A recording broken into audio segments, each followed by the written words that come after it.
Guten Tag und willkommen zurück. Olá e bem-vindo, bem-vinda de volta. Na aula de hoje a gente vai dar continuidade à sessão de prática.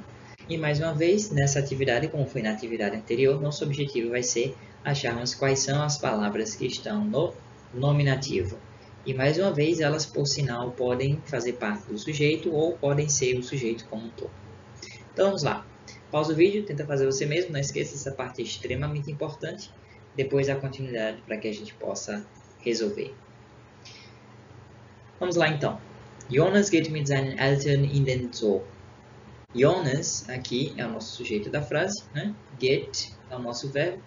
Eu acabei não marcando dessa vez Jonas como sujeito da frase, bem como eu não marquei o verbo de roxo, porque não há nada de especial em relação a esse substantivo, ou seja, não há um der, um die, um das ou uma terminação de adjetivo com que a gente tenha que trabalhar, embora Jonas, sim, esteja fazendo o papel de sujeito dessa frase.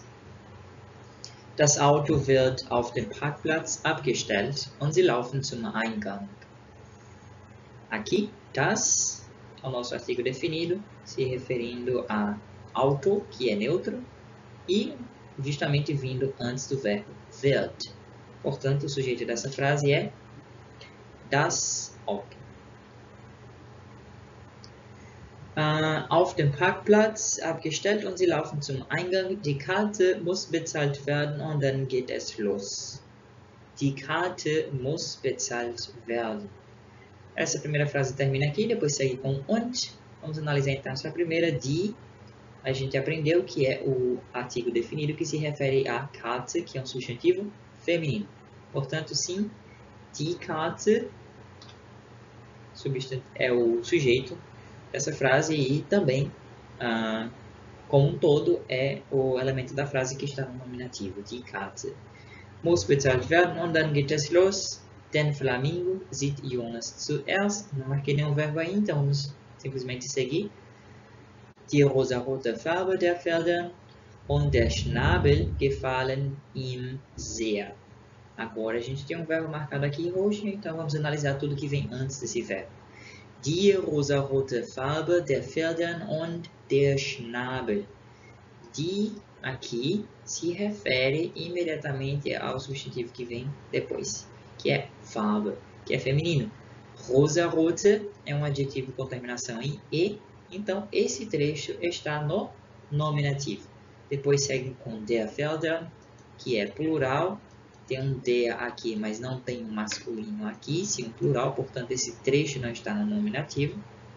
Und der Schnabel, der sim, der se refere a Schnabel, que é um substantivo masculino, portanto esse trecho também está no nominativo. O sujeito dessa frase é toda essa composição de rosarote Farbe der Pferde und der Schnabel gefallen ihm sehr.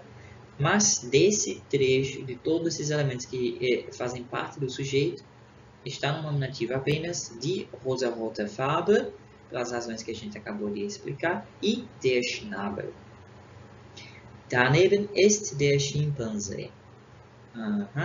Der, depois Chimpanzé, que é um substantivo masculino. Portanto, embora essa frase esteja meio que na ordem trocada, o sujeito dela é der Chimpanzé, que também é, como um todo, o elemento que está no nominativo. Schwingt vom Seil zum Ast und zurück. Nenhum verbo marcado aí em roxo, então vamos pular essa frase. Die Chimpanzee-Mama hat das Baby auf ihren Rücken. Hat é o nosso verbo aqui, e antes dele, die Chimpanzee-Mama. Die se refere a mama, que é feminino. Chimpanzé meio que está qualificando mama, é usado mais ou menos como se fosse um adjetivo, mas não é um adjetivo, ok? E, portanto, como disse, se refere a mama, que é feminino e faz parte da terminação que a gente aprendeu, né, de como representando o nominativo do feminino singular.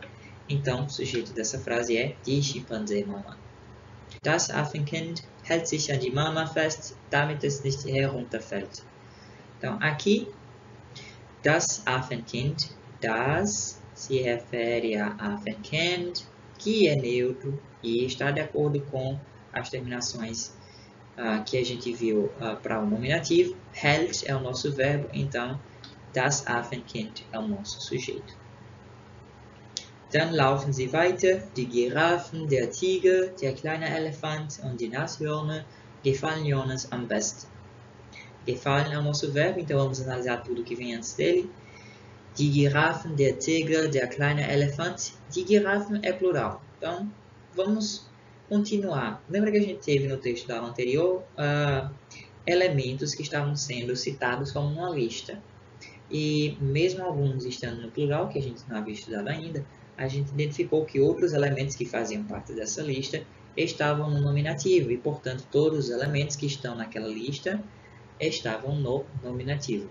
De maneira análoga, der se refere a tiger, que é um substantivo masculino. Der se refere a elefant, que também é um substantivo masculino e que, por sua vez, tem um adjetivo kleine, que termina em e. E die Nashörner é um substantivo plural que a gente não estudou. Mas como der Tiger está no nominativo, der kleine Elefant também está no nominativo, então die Giraffen, der Tiger, der kleine Elefant und die Nashörner estão todos no nominativo e são todos também o sujeito dessa frase. Auch die anderen Tiere sieht sich interessiert an. Am Ende essen sie ein Eis. Das Vanilleeis und das Erdbeereis schmecken ihm am besten. Dann suchen sie das Auto und fahren nach Hause. Das war ein schöner Tag. Ok, aqui tem schmecken ainda, vai ser despercebido aqui. Das Vanilleeis und das Erdbeereis. É tudo que vem antes do schmecken. Das e Vanilleeis, que é neutro. Além de das, Erdbeereis, que também é neutro. Ambos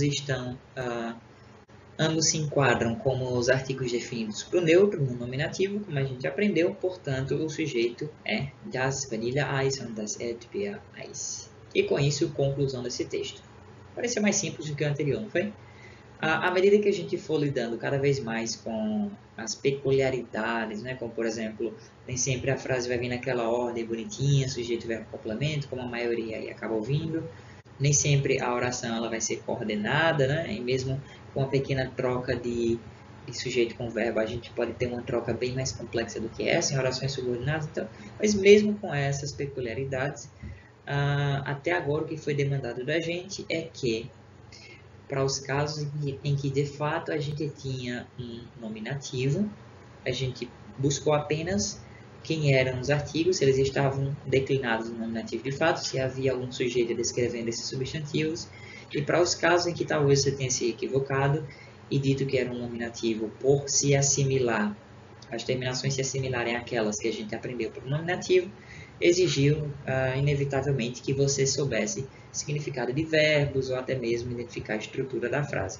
Mas à medida que a gente for trabalhando com cada vez mais recursos e aprendendo cada vez mais casos gramaticais, as coisas vão ficando mais claras, certo?